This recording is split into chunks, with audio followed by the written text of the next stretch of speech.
力寶區第4，內欄第5，黃衫時尚風趣啊！等入邊紫色衫何好雲睇下揾唔揾到位啦，揈出去外邊追嘅馬有運高八斗啦，外邊位置仲有隻同樣美麗啊！最後200米到啦，寶駿仲有個幾兩個馬位優勢啊！魅力寶區外邊率先上嚟啊，馬林中間星月飛雲冇咩位喎，快靚王追緊內欄位置仲有隻何好雲，最後100零米，寶駿仲有個零馬位優勢，魅力寶區喺呢個第2位埋邊上嚟嘅馬有隻何好雲，接近終啲寶駿一放到底跑第2名係魅力寶區啊！何好雲第3，星月飛雲跑第4啊！結果今場賽事都又大步又大隻，咁啊克服個外檔，孭完重磅上到嚟3班，翻嚟沙田草地，結果一放到底就係寶駿啊！跑第2名魅力寶區，第3名埋邊何好雲，出邊追上嚟係星月飛雲啊！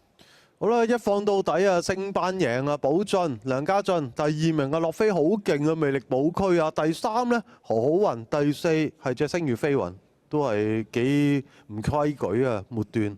我諗唔係唔規矩，係攞位攞得論盡啫。係，